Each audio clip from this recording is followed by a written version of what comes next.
जी, मेरा नाम सर्वेश पांडे। हमारा शोषण करो, 47 पहले आपका शोषण हुआ, 47 के बाद हमारा शोषण करो, तो फिर हम विकास कब करेंगे? हम आगे कब बढ़ेंगे? हम निकलेंगे कब? तो हमें ये सवर्ण आर्मी के राष्ट्रीय अध्यक्ष सर्वेश पांडेय, राष्ट्रीय महासचिव ठाकुर शिवम ने आज वाराणसी में सवर्ण आर्मी 2023 के कैलेंडर का विमोचन किया। कार्यक्रम की अध्यक्षता सवर्ण आर्मी के प्रदेश महासचिव सूरज प्रसाद चौबे ने की। उपस्थित सवर्ण समाज के लोगों को संबोधित करते हुए राष्ट्रीय अध्यक्ष सर्वेश पांडेय ने कहा, आप सुनिए उनकी आवाज। आप चैनल को सब्सक्राइब कीजिए और खबर को शेयर कीजिए। कृपया आप इसे लोड न करें क्योंकि बहुत परिश्रम से खबर बनाई जाती है आपके प्यार पाने के लिए, इसलिए आप खबर को लिंक से ही देखें और लाइक करें। धन्यवाद। नहीं करना चाहिए। आज इस देश में लोग कहते हैं कि जातवाद खत्म करना चाहिए, लेकिन ये दुर्भाग्य की बात है कि आज सदन में लोग कह रहे हैं कि हमारे जाति का रेजिमेंट बनाया जाए। यह दुर्भाग्य की बात है। ओबीसी आरक्षण को जब हाई कोर्ट रद्द कर दे रहा है कि चुनाव करवाया जाए, जनरल सीट का मतलब किसी जात के लिए आरक्षित नहीं, मतलब वो सभी के लिए।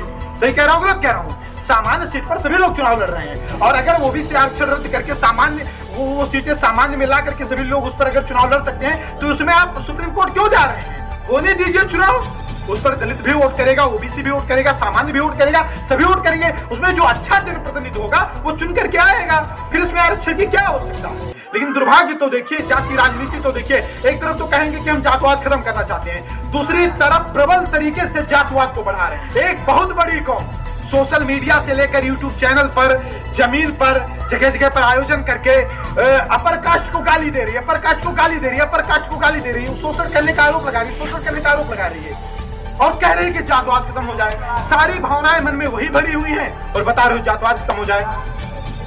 सवर्ण आर्मी का संकल्प है सवर्ण समाज के हित में काम करना। हम किसी के खिलाफ नहीं है, बस हम अपने हमारे संगठन की तरफ से संगठन का कैलेंडर लॉन्च किया गया है, आज उसी का विमोचन किया जाएगा।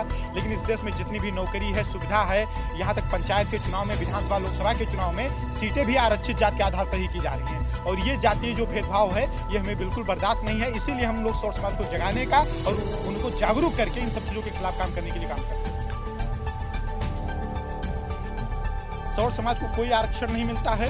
सवर्ण 100% सीटों में 50% सीटें विशेष जाति समुदाय के लिए आरक्षित हैं, बाकी बची 50% सीटें, जिसमें 10% आरक्षण जो है आर्थिक रूप से पिछड़े हुए सामान्य वर्ग के लिए है, बल्कि 40% अन्य रिजर्व सीटें हैं, उसमें दलित भी फाइट करेगा, ओबीसी भी फाइट करेगा, तो किसी के लिए भी रिजर्व नहीं, सवर्ण के लिए कोई रिजर्वेशन नहीं।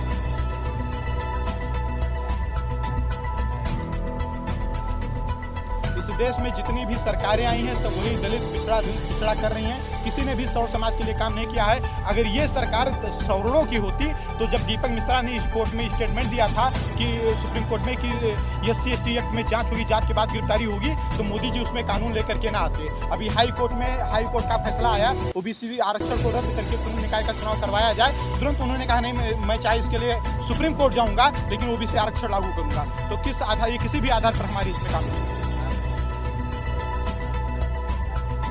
अत्याचार किसी जाति का नहीं, व्यक्ति का होता है। वो व्यक्ति किसी भी जाति का हो सकता है। जिस तरीके से हाथरस में अगर एक दलित लड़की के साथ रेप होता है वो अत्याचार है, तो उसी प्रकार से अम्बेडकर नगर में 13 साल की ब्राह्मण लड़की के साथ रेप करके हत्या कर दी जाती है, सुल्तानपुर में 14 साल की ब्राह्मण लड़की के साथ हत्या कर दी जाती है। लेकिन यह दुर्भाग्य है कि इस देश की कोई भी मीडिया, कोई भी नेता उसको नहीं उठाते हैं और ये चीज़ें आप तक नहीं पहुँच पाती, इसलिए आप